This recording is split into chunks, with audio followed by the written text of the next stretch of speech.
En 1979, ce type, qui est autant détesté que aimé selon les pays, il était le conseiller diplomatique de Jimmy Carter. Et en 1979, il reçoit un coup de téléphone à 3 h du matin. Le fameux coup de téléphone à 3 h du matin. Et ce coup de téléphone dit « Monsieur le conseiller de la sécurité nationale, est-ce que vous reconnaissez ma voix ?» Bah, écoutez, oui, John, on s'est parlé il y a 3 heures au téléphone. J'aimerais dormir. Oui, vous pensez bien que je ne vous appellerai pas à 3 h du matin en vous demandant si vous reconnaissez ma voix, si ce n'était pas pour quelque chose d'important. Monsieur le conseiller de la sécurité nationale, nous avons repéré 22 000 traces radar de missiles russes et le président est introuvable. Ce n'est pas un exercice. Ça a été déclassifié, hein, c'est dans les archives du Congrès, on a cette histoire maintenant, puisqu'elle a été rendue publique. Donc 1979, Zbigniew Brzezinski dit, ce jour-là, à 3 h du matin, j'ai dû prendre 2 décisions. La première, c'est est-ce que je réveille ma femme? Et la deuxième, c'est est-ce que j'appuie sur le bouton? Alors il explique comment il a pris mathématiquement la décision, avec les 2 solutions possibles à chaque fois. Ben, en mathématiques, dans ce genre de situation, il y a 2 routes possibles. Soit c'est vrai, soit c'est faux. C'est-à-dire c'est pour une raison qu'on ignore, c'est 22 000 traces de missiles, peut-être que c'est une erreur. Bon. Alors il a dit, mathématiquement, j'ai pris ma décision pour réveiller ma femme ou pas. La première possibilité, c'est une erreur. Bon, bah, si c'est une erreur, on en parlera demain matin au petit déjeuner devant le café. Alors je ne la réveille pas. Si ce n'est pas une erreur, on est tous morts dans 7 minutes. Autant qu'elle dorme. Donc je ne réveille pas ma femme. Bon, ça c'est sa première décision. Deuxième décision, est-ce que je détruis la planète? Et là c'est important de voir que les mathématiques ont pu sauver l'affaire. Deuxième décision, bah, pareil, hein, si c'est une fausse alerte, évidemment il ne faut pas que j'appuie sur le bouton. Si c'est une vraie alerte, il faut. Mais comme on a les sous-marins nucléaires aux États-Unis, la plupart des pays nucléaires, comme on a les sous-marins, on pourra envoyer des missiles même à la dernière minute. Même au moment juste où la bombe arrive, je peux appuyer sur le bouton et puis donner l'ordre. Donc je vais attendre. C'est rationnel comme décision, c'est mathématique comme décision. C'est vraiment la décision qui minimise le risque. Parce que pour minimiser le risque, en mathématiques, on sait qu'il faut augmenter l'information. Plus il y a d'informations, moins il y a de risques. C'est ce que connaissent tous les assureurs. Alors, un assureur, quand il assure votre voiture, ben c'est lui qui va fixer le meilleur prix parce que c'est lui qui a le plus d'informations. Et donc, minimiser le risque en mathématiques, c'est connu comme augmenter l'information. Donc il se dit, j'attends, pour avoir plus d'informations. J'attends, j'attends. Alors vous imaginez bien, c'est les 7 minutes les plus longues de sa vie. Il attend, il attend. Et puis un autre coup de téléphone arrive, c'est pour ça qu'on est là aujourd'hui, qui dit, monsieur le conseiller de la sécurité nationale, c'était une erreur. Et donc on va faire un débriefing, on vous attend à la Maison Blanche pour en discuter avec le président. Et ce qui s'est passé, ce qui a été déclassifié aux archives du Congrès, c'est qu'à ce moment-là, les États-Unis faisaient un exercice avec le centre de radar, qui s'appelle la NORAD, et ils avaient un exercice, que devons-nous faire au cas où 22 000 missiles russes arrivent. Et l'opérateur, parce que ce centre, à cause des situations que je vous ai dites, c'est-à-dire que la dimension humaine a été complètement enlevée, tout est automatique. Parce que vraiment, c'est dur de prendre la décision de tuer autant de gens. Donc, quasiment toute la chaîne était automatisée, mathématisée, et les ordres étaient envoyés par radio, par une machine aux généraux. Et comme tout était automatisé, eh bien, un ingénieur avait chargé un exercice dans l'ordinateur central et avait oublié de mettre l'ordinateur en mode exercice. C'est une histoire vraie. On est passé à ça, de raser la planète. Et le pire, c'est que ce n'est pas la seule fois que c'est arrivé. Côté russe aussi, c'est arrivé. Ce monsieur est mort récemment, et il a eu des funérailles nationales en Russie, parce que la Russie le reconnaît comme un des hommes qui a sauvé le monde. Personne ne connaît son nom dans la salle, moi-même je ne connaissais pas son nom avant de rechercher le sujet. Il s'appelle, comme vous le voyez, Stanislav Petrov. Et ce type-là, en 1986, eh bien, il est responsable des ordinateurs de surveillance pour les frappes nucléaires en Russie. Et il voit, alors c'est pas 22 000 cette fois, mais il voit quelques missiles américains sur ses radars. Et il est mathématicien. Il se dit, mais ça n'a aucun sens. Si les Américains devaient nous attaquer, il n'y en aurait pas 4 ou 5. Il y en aurait 20 000 aussi. Donc mathématiquement, il se dit, c'est une erreur. Il est seul à prendre cette décision. Il va violer tous les ordres. Il devrait informer le Kremlin. On est dans une période très tendue. C'est une période vraiment très très tendue. Et donc il se dit, pas la peine que j'en informe le Kremlin, ça va faire... Je décide que c'est une erreur. Et il explique, quand on l'interviewe, qu'il a quand même eu un doute. Parce que c'est quand même, on voit l'impact et tout. Il a eu un doute, mais il a décidé rationnellement, parce qu'il est mathématicien, parce qu'il est statisticien, de se dire, c'est pas logique. Donc je refuse d'envoyer la force nucléaire. Il a sauvé le monde comme ça. Il y a plein d'exemples. Un autre exemple que je voudrais vous montrer, c'est ce monsieur, pareil, dont personne n'a entendu parler du nom, Vassili Arkhipov. À un moment donné, dans les sous-marins nucléaires russes, quelqu'un a eu l'idée de génie de dire qu'il faudrait être 3 pour décider. Donc, pas 2, mais 3. Dans les sous-marins américains, c'était 2. Mais dans les sous-marins russes, quelqu'un, à un moment dans l'histoire du monde, a décidé qu'il faudrait être 3 pour prendre la décision d'envoyer l'arme nucléaire. Alors 3 parce que c'est impair, évidemment. Et puis comme disait Winston Churchill, pour prendre des bonnes décisions, il faut être un nombre impair, et 3 c'est déjà trop.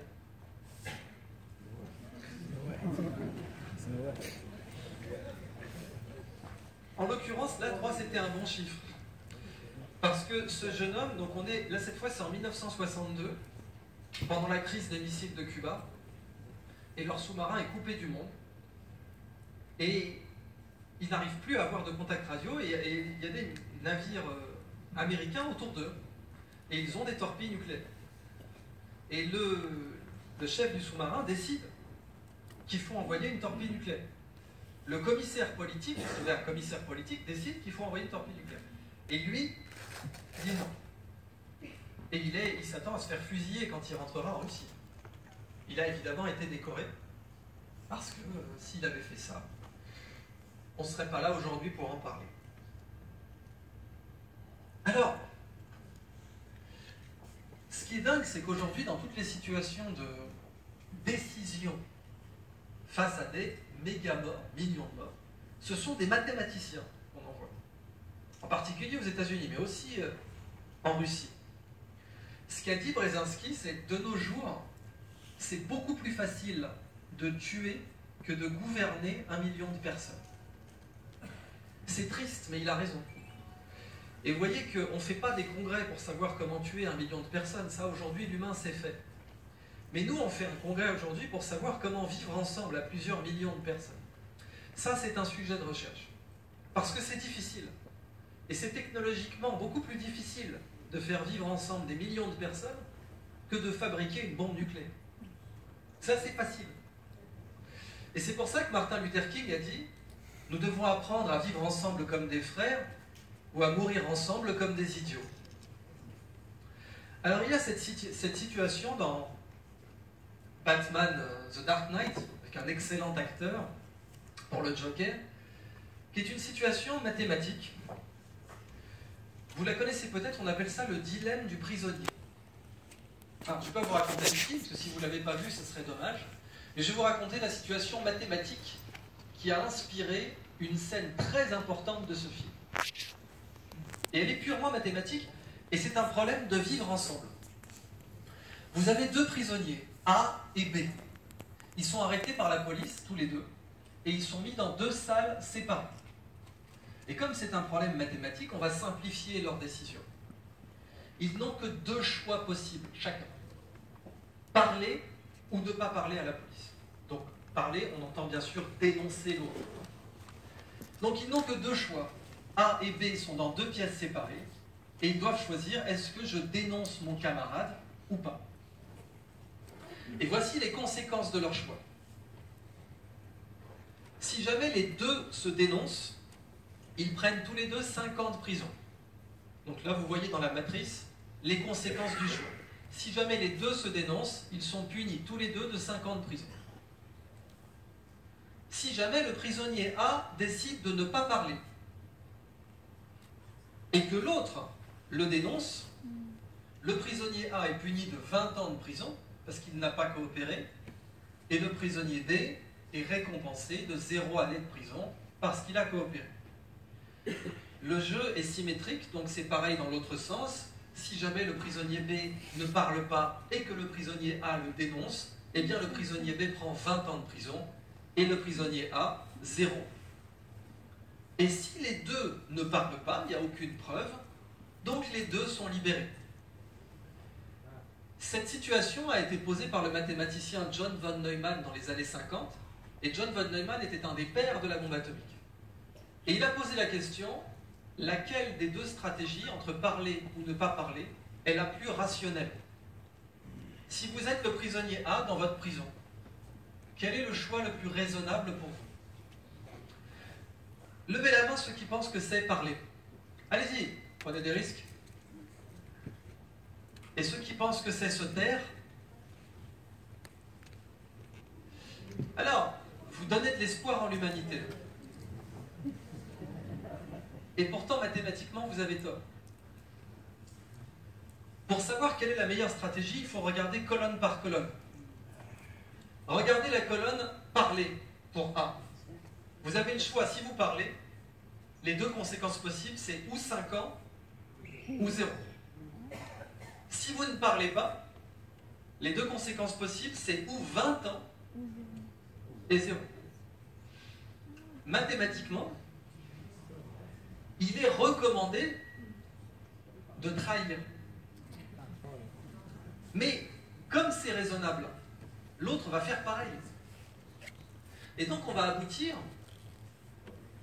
à ce qu'on appelle un équilibre de Nash. Quand les deux parlent, on atteint 5 ans chacun. Ça a été démontré par un autre mathématicien, John Nash, qui a eu le prix Nobel. Vous savez qu'il n'y a pas de prix Nobel d'économie, mais il a eu le prix Nobel d'économie.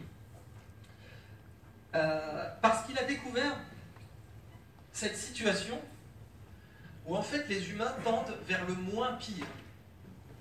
C'est-à-dire, les deux qui se trahissent là, ils prennent chacun 5 ans. On voit bien que ce n'est pas la meilleure solution collective. Collectivement, le mieux c'est de se faire confiance. Le problème c'est que si vous faites confiance, et ça c'est un phénomène normal, faire confiance, ça a quelles conséquences? Fragiliser. Faire confiance à quelqu'un, c'est se rendre vulnérable. Faire confiance à quelqu'un, c'est prendre un risque. Donc là, la situation qui minimise les risques, c'est de se dénoncer tous les deux. Et on aboutit à un équilibre, on appelle ça bien sûr un équilibre sous-optimal. Bon, c'est la langue académique pour dire pas parfait. Et ça résume les situations humaines. Parce que le désarmement nucléaire, c'est exactement ça. Le désarmement nucléaire, c'est si moi je désarme et que l'autre ne désarme pas, j'ai tellement à perdre qu'il vaut mieux que je reste armé. Et il a été démontré mathématiquement que quand vous augmentez le nombre de joueurs, si vous faites ça avec 3 personnes, ou 4 personnes, ou 5 personnes, il est démontré mathématiquement que la situation de coopération est de moins en moins stable et que la situation de trahison est de plus en plus stable. Donc il y a deux situations intéressantes ici. L'équilibre de Nash, c'est quand chacun suit son intérêt individuel. Mais ça va aboutir à une situation qui n'est pas parfaite.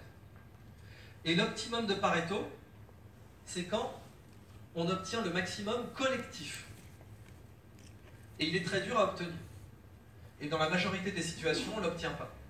Le désarmement nucléaire, les traités environnementaux. Un pays se dit, si je réduis ma pollution, mais que l'autre continue à polluer, ses produits vont être moins chers que les miens. Alors moi, je vais perdre mon marché. Donc je ne le fais pas. C'est pour ça, notamment, que George Bush avait dit le niveau de vie des Américains n'est pas négociable. Quand on avait parlé des accords de Kyoto et de la réduction de la pollution dans le monde, le président Bush a dit non, on ne va pas signer ça parce que ça va nous faire perdre en économie. Vous voyez, ça, c'est les mathématiques du vivre ensemble. comment trouver une situation où tout le monde gagne, plutôt qu'une situation où chacun perd le moins possible. Alors, je vous ai parlé de méga-mort. Sachez qu'il existe aussi en statistique le concept de micro-mort, parce que les mathématiciens sont très créatifs. Ici, bravo, là le détail n'est pas important, mais un micro-mort, donc c'est un concept qui existe en statistique médicale. Un micro-mort, c'est une chance sur 1 million de mourir. Et donc on peut mesurer différentes activités comme le saut en parachute, la plongée sous-marine. À votre avis, par exemple, qu'est-ce qu'il y a le plus de micro-morts? Le requin ou le selfie? Ah, le selfie. À l'échelle du monde, il y a plus de gens chaque année qui meurent en ayant fait un selfie que de gens qui meurent en ayant rencontré un requin. Donc, requin, pour un homme normal, pas évidemment quand vous êtes dans l'eau, hein, mais dans une situation normale, dans votre vie, un selfie représente plus de micro-morts, plus de chances de mourir qu'un requin. Je sais, ça paraît contre-intuitif, mais les statistiques sont contre-intuitives. Je pourrais essayer de vous zoomer un peu là-dedans pour que vous voyez différentes activités. Alors, une chance sur 1 million quand même, c'est pas beaucoup. Hein. Là, alors ça, ce sont toutes des activités qui ont la même chance de mourir, qui représentent en l'occurrence 480 micromorts. 480 chances de mourir sur 1 million. Alors, il y a faire du vélo en Angleterre pendant 13 440 miles. C'est beaucoup. Il y a conduire, 160 000 miles. Il y a servir en Afghanistan, bon, c'est les Anglais ça, 12 jours. Ou, ah oui, être pilote de bombardier pendant la Deuxième Guerre mondiale. Ça c'est en 8 minutes. Mais c'est pas une chance sur une, hein, c'est 480 chances sur 1 million. Donc vous voyez, quand il s'agit de faire des mathématiques autour de la mort, on est aussi très créatif. Alors oui, une chance sur 1 million quand même, c'est l'équivalent de faire 20 fois face pendant 20 pile ou face. Ça, c'est une chance sur 1 million. C'est quand même assez improbable, on est d'accord. Alors évidemment, aujourd'hui, le sujet, c'est l'intelligence artificielle. Tout le monde en parle, l'intelligence artificielle. Et Vladimir Poutine avait dit ça de l'intelligence artificielle. Elle est le futur, pas seulement de la Russie, mais du monde entier, de tout le genre humain. Elle apporte des opportunités colossales, mais aussi des menaces qui sont difficiles à prévoir. Le leader de ce domaine sera le maître du monde. Vladimir Poutine a dit ça il y a 9 mois. Et c'est pour ça que la Chine investit massivement dans l'intelligence artificielle. Seulement, rappelez-vous ce que je vous ai montré. Cette situation où tout est automatisé dans la réponse nucléaire, je veux dire, moi je suis bien content que ces gens-là aient été des humains. Si tout avait été automatisé, ça ne se serait pas passé comme ça.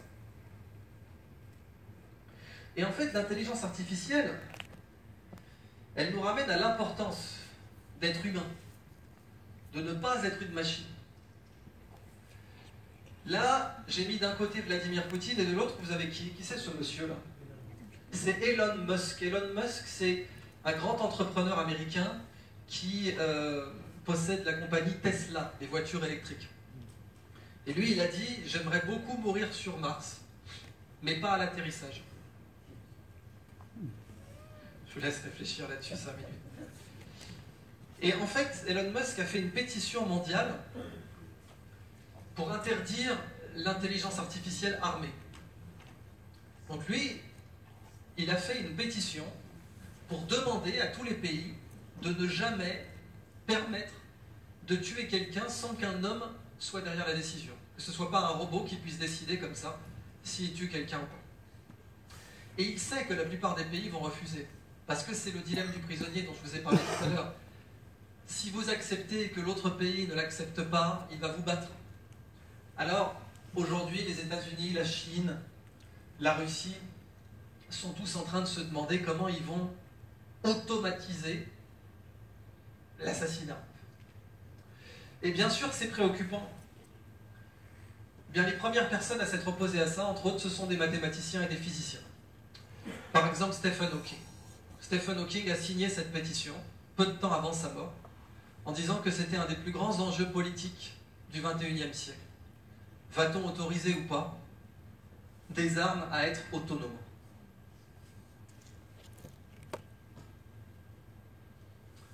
Alors, l'intelligence artificielle, elle est quand même très loin d'être parfaite. C'est justement pour ça qu'il ne faut pas l'armer.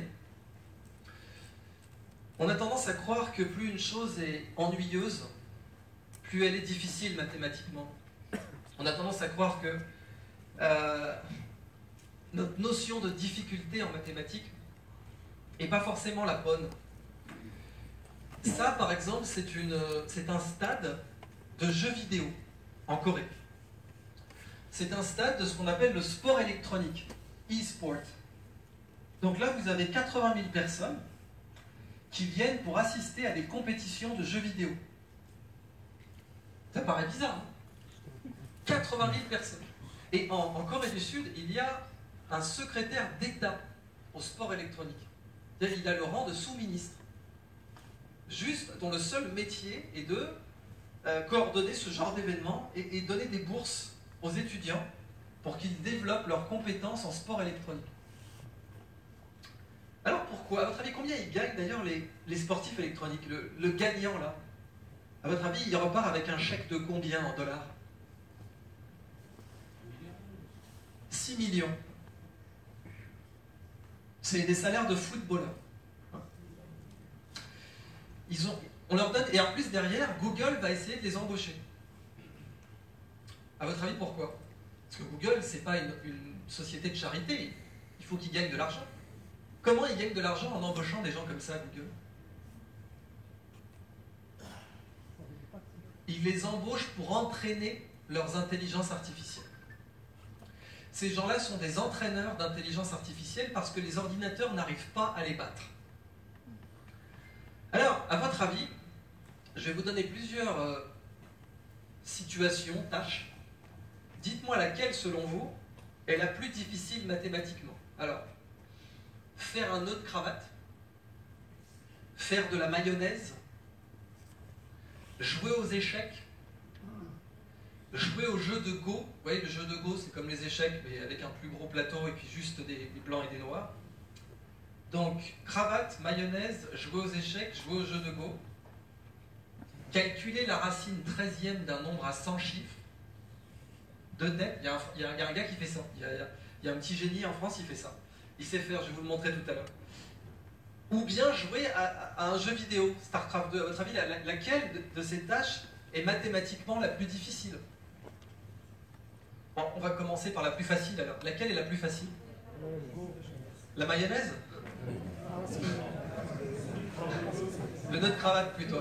Oui, la mayonnaise, vous me faites plaisir parce que j'ai jamais réussi une mayonnaise de toute ma vie alors. Nous. Vous pensez que c'est plutôt le jeu vidéo? Levez la main ceux qui pensent que c'est le jeu vidéo. C'est le plus difficile, ça. Et ceux qui pensent que c'est le plus difficile? Ah quand même, ouais, il y a des mathématiciens dans la salle apparemment. En fait, la plus facile, ça va vous paraître bizarre, hein, c'est la racine 13e d'un nombre à 100 chiffres. Alors, je vous ai dit qu'un humain peut faire ça. La raison pour laquelle la plupart des gens ne peuvent pas le faire, c'est que ça sert à rien. Et il faut se poser cette question-là. Dans la vie, il n'y a pas de situation où votre survie dépend de la capacité à calculer la racine 13e d'un nombre à 100 chiffres.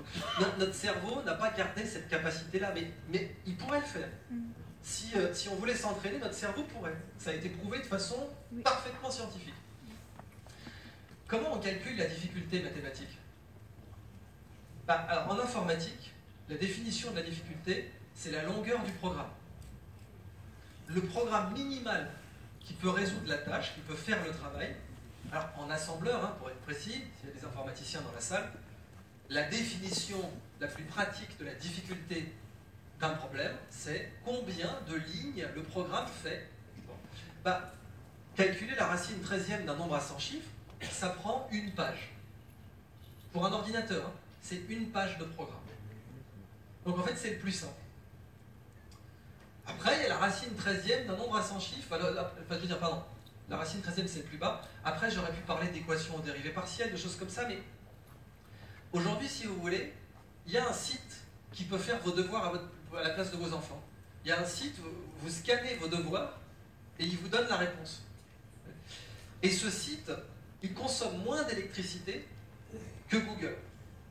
C'est-à-dire que si vous cherchez pizzeria à Mostaganem, Google consomme plus d'électricité que le site qui va faire les devoirs des enfants. Donc mathématiquement, c'est vraiment plus dur pour Google de chercher pizzeria à Mostaganem que d'aller résoudre les devoirs de vos enfants. Après, vous avez le nœud de cravate. Ah non, pardon, les échecs d'abord. Vous avez les échecs, excusez-moi. Les échecs, ça y est, les machines peuvent battre les humains. Vous savez, c'est depuis 1995. 1995, le meilleur joueur d'échecs au monde à l'époque, Garry Kasparov, est battu par IBM. Et battu, hein, il ne peut plus gagner, vraiment. Il essaye plusieurs parties, c'est fini. Et depuis cette époque, aucun humain ne peut plus battre les meilleures machines aux échecs. C'est fini. Ensuite, il y a eu le jeu de Go. Ah, le jeu de Go, ça a pris plus de temps. C'est quand même... Parce que le plateau est beaucoup plus grand. Donc il y a beaucoup plus de combinaisons possibles. Ça a pris 20 ans de plus. Mais 20 ans plus tard, c'était en 2014. C'est fini, le plus grand maître de jeu de Go a été battu par Google. Et aujourd'hui, plus aucun humain ne peut plus battre Google sur le jeu de Go. À votre avis, c'est combien de combinaisons possibles à peu près toutes les parties d'échecs possibles? Ça va chercher dans les combien? Toutes les parties d'échecs possibles. Oh, beaucoup plus que ça.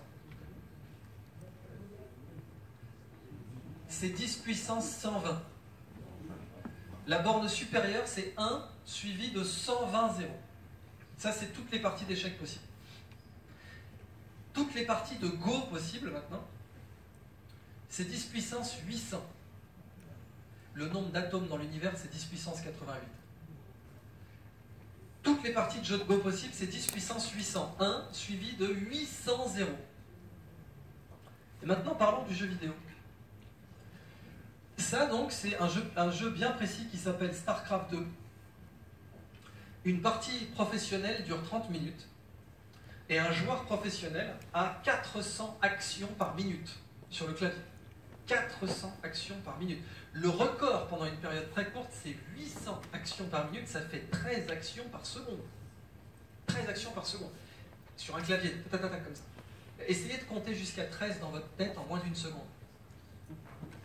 Vous ne pouvez pas. Vous ne pouvez pas parce que l'esprit est moins rapide que la main. Sinon, la prestidigitation ne pourrait pas fonctionner. Ce qui fait qu'un prestidigitateur arrive à nous embrouiller, c'est parce que l'esprit n'est pas aussi rapide que la main. Donc ces joueurs professionnels, ils vont prendre comme ça jusqu'à 13 actions par seconde, des pics à 800 actions par minute, une moyenne de 400 actions par minute. Un clavier d'ordinateur, ça a plus de touches qu'un clavier de piano. Un piano, c'est 88 touches. Avec la souris, un clavier d'ordinateur, ça a beaucoup plus de possibilités. Mais on va estimer que c'est 88. 30 minutes, 400 actions par minute, 88 touches, ça vous fait un nombre de parties possibles de l'ordre de 88 puissance 400 fois 30. Le jeu de Go à côté, c'est une grille de Morpion. C'est Shifumi. Et donc c'est pour ça que Google recrute des joueurs de jeux vidéo professionnels pour entraîner leurs intelligences artificielles, parce que là, les machines n'arrivent pas à nous battre. Et elles sont très loin de nous battre. Vraiment très loin. Et donc j'en parle parce que c'est un congrès de la CIEM. Le premier article que j'ai publié dans la CIEM, c'était en 2005, et c'était sur les joueurs professionnels de ce jeu. Et aujourd'hui, effectivement, ils sont très courtisés parce qu'ils entraînent les intelligences artificielles. Une autre question que j'aurais à vous poser là-dessus, c'est un autre jeu vidéo, mais c'est pas important, qui s'appelle World of Warcraft. Si on compte toutes les heures qui ont été passées sur ce jeu par tous les humains, à votre avis, ça fait combien? Que c'est un jeu où énormément de joueurs ont joué, et comme c'est un jeu multijoueur, ils se rencontrent, donc là on commence à avoir du temps collectif. Si on met bout à bout toutes les heures passées sur World of Warcraft, ça va chercher dans les combien? Bah, on va compter en années alors. Hein. Qui pense que c'est, par exemple, l'âge des États-Unis, 242 ans? Plus ou moins? Plus. Qui pense que c'est l'âge de la France, 1500 ans? Plus ou moins? Moins quand même, 1500 ans c'est beaucoup. Qui pense que c'est l'âge de la civilisation? 15 000 ans. Et oui, parce que contrairement à ce qu'on pourrait penser à Paris, l'âge de la civilisation est en fait supérieur à l'âge de la France. Plus ou moins de 15 000 ans?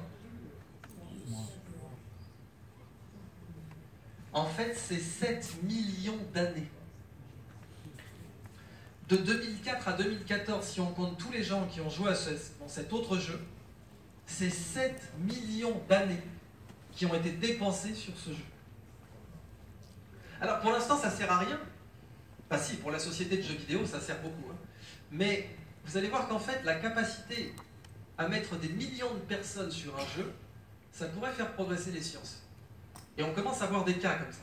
Parce que si on a des joueurs humains qui arrivent à entraîner des intelligences artificielles, on commence aussi à avoir des joueurs humains qui arrivent à résoudre des problèmes scientifiques. Et puis un autre cas intéressant, c'est que, vous savez, il y a un type de chirurgie aujourd'hui où on opère avec des manettes. C'est un type de chirurgie où on a un écran et des manettes. Alors évidemment, il y a des médecins qui se sont posés la question, qui ont dit, mais est-ce que jouer aux jeux vidéo ne rendrait pas les gens plus performants? Ben, on a fait le test. Les chirurgiens qui jouent aux jeux vidéo sont 35% plus performants sur cette chirurgie. À tel point que l'étude statistique conclut, si vous, en tant que patient, vous devez passer cette chirurgie, demandez à votre chirurgien s'il joue aux jeux vidéo.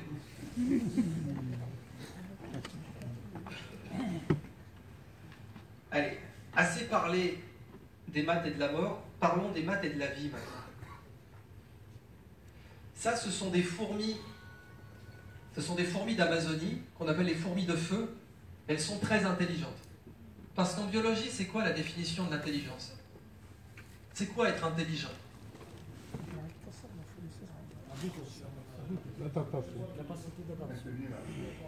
C'est survivre. Ouais. En biologie, l'intelligence, c'est la survie. Voilà. Et c'est pour ça que notre intelligence artificielle, elle n'est pas intelligente, en fait. Parce qu'on a beau avoir toutes les intelligences artificielles qu'on veut, il n'y a aucun robot aujourd'hui qui peut survivre. Aucun. On ne peut pas mettre un robot dans la forêt et le laisser se débrouiller pendant une semaine. Hein. Ça n'existe pas pour l'instant, on est très loin d'avoir ça. En biologie, la définition de l'intelligence, c'est la capacité à survivre. Par exemple, les rats sont très intelligents, collectivement. Parce qu'on n'a jamais réussi à éradiquer les rats.